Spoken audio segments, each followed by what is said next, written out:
আজকে যতজন লোক ভাইবা দিবে আসছে তার মধ্যে আপনার রেজাল্ট সবচেয়ে ভালো, একেবারে ব্রিলিয়ান্ট রেজাল্ট।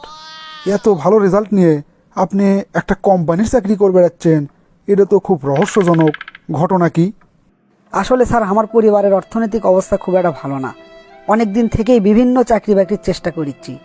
ভালো চাকরি পাবার গেলে মামু খালু লাগে, টাকা পয়সা লাগে, এগুলো তো আমার নাই স্যার।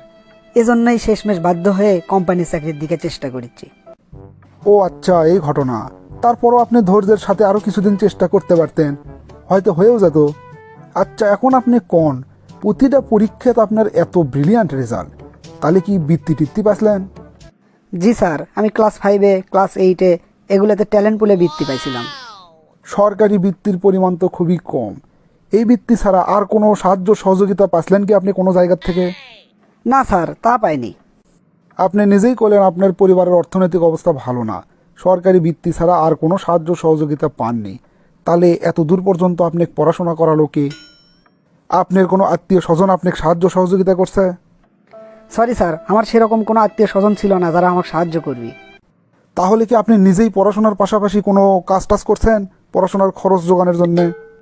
না স্যার, যতদিন আমি পড়াশোনা করছি ততদিন পড়াশোনা ছাড়া অন্য কোনো কাজ টাজ করিনি। অদ্ভুত ঘটনা। তেমন কারো কোনো সাহায্য সহযোগিতা পাননি, আবার নিজেও কোনো কাজ করেননি, তাহলে এত দূর পর্যন্ত আপনি পড়াশোনা করলেন কেমনে? এখন তো পড়াশোনা করতে অনেক খরচের প্রয়োজন পড়ে। ভালো কথা। তা আপনার বাবা কি করে? আমার আব্বা স্যার একজন খুবই ক্ষুদ্র মানুষ, কাঠুরের কাজ করে। এই কাঠুরের কাজ করেই আমাকে এত দূর পর্যন্ত পড়াশোনা করাছে। হ্যাঁ, কোন কি কাঠুরের কাজ করে আপনাকে এত দূর পর্যন্ত পড়ালেখা করালো? এটা তো বিরাট ব্যাপার। জি স্যার, এটা আসলেই বিরাট ব্যাপার। তবে আমি স্যার আমার বাপকে নিয়ে গর্বিত। বাহ বাহ বাহ বাহ, এটা শুনে খুবই ভালো লাগলো আমাক। এখনকার ছেলেপেলেরা তো বাপ মা একটু নিচু কাজ করলে তাদের পরিচয় দিতেই লজ্জাবোধ করে, আর আপনার বাপ কাঠুরে হওয়া সত্ত্বেও তাকলি আপনি গর্ব করেন। এটা শুনে আমার খুবই ভালো লাগলো। আপনাকে আমি কোনো প্রশ্ন ধর্ম না, আপনার রেজাল্ট দেখে আর আপনার সাথে কথা বলেই আমি বিমোহিত। তবে আপনাকে একটা কাজ দেবো আমি। কি কাজ স্যার? আচ্ছা, এটা কথা কন্ত, আপনার বাপ তো কাঠুরের কাজ করে, তা আপনি কি কোনোদিন আপনার বাপের হাত দুটো দেখছেন ভালো করে? না তো স্যার, এটা তো আমি কোনোদিন দেখিনি। ঠিক আছে, আজকে আপনি বাড়ির যান। বাড়ির যেয়ে আপনার আব্বার হাত দুটো আপনার হাতের উপরে নেবেন, নিয়ে 10 মিনিট ধরে খেয়াল করবেন। তারপরে আপনি সেখান থেকে কি কি উপলব্ধি করতে পারেন সেই জিনিসগুলো কালকে এসে আমাকে কবেন। Okay sir. ভাইবা দিবের গেনু একটা প্রশ্ন ধরল না, তারপরও স্যারের মুখ চোখ দেখে মনে হলো স্যার খুবই খুশি। তাহলে কি চাকরিটা আমার হয়েই যাবি? আচ্ছা, হোক না হোক সেটা পরে দেখা যাবে, আগে যে কাজটা দিল সেটা আগে ঠিক মতো করে আসি। কি রে বাবা, আজকে না তুই ভাইবা দেবার গেছিল, তো ভাইবা কেঙ্কা হলো? আব্বা, এই প্রথম ভাইবা যে ক্যাঙ্কা দিনু সেটা কমার পাচ্ছি না। কে, এটা আবার কেঙ্কা কথা গুলু? আসলে ভাইবা দিবের যে কোনো প্রশ্নই ধরলো না, তবে একটা কাজ দিছে।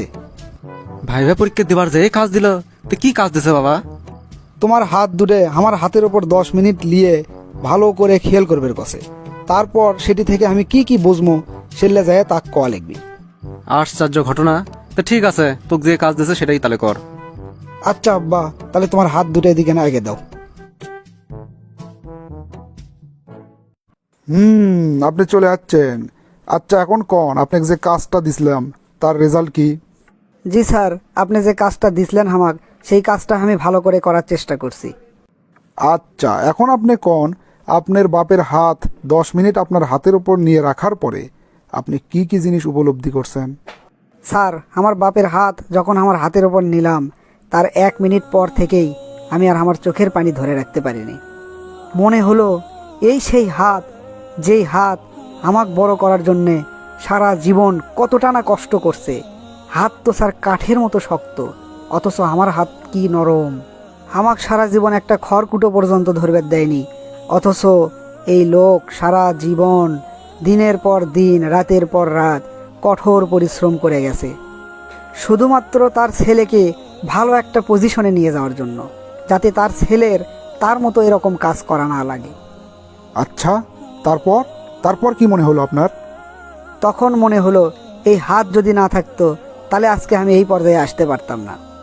তারপর তিনি কিভাবে কাজ করতেন এটা বোঝার জন্য আমি একটা কুড়াল নিয়ে কাঠ চেরা শুরু করলাম। 5 মিনিট কাঠ চেরার পর আমার হাত ব্যথা হয়ে গেল, হাতের কয়েক জায়গায় ফোসকা পড়ল। তখন মনে হলো এই কাজ মানুষের দ্বারা কিভাবে করা সম্ভব, অথচ আমার বাপ সারা জীবন এই কাজটাই করতেছে। আমার এগুলা করা দেখে আমার বাপ আমার গলা ধরে হাউমাউ করে কান্না শুরু করলো আর বলল, বাবা রে, তুই এই বয়সে এসে এগুলা কেন করবি?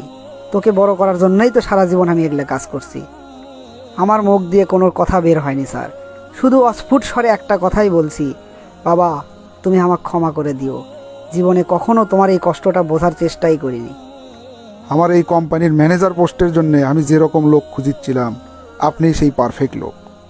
আপনি যখন ম্যানেজার হিসেবে এই কোম্পানির দায়িত্ব পালন করবেন, তখন এই কোম্পানির বিভিন্ন স্তরের লোকের কাজ সম্পর্কে আপনার জানা লাগবে।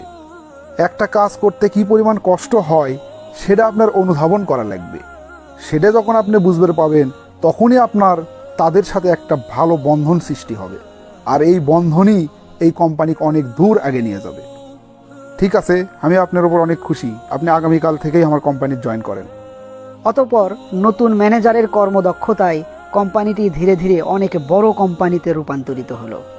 যেসব মানুষ তাদের শিকড়কে চিনতে পারে, শিকড়ের মর্ম বুঝতে পারে, তারা কখনো ব্যর্থ হয় না। এই শিকড় চেনা মানুষগুলোই সমাজটাকে আলোকিত করে। ভিডিওটি ভালো লাগলে শেয়ার করতে ভুলবেন না।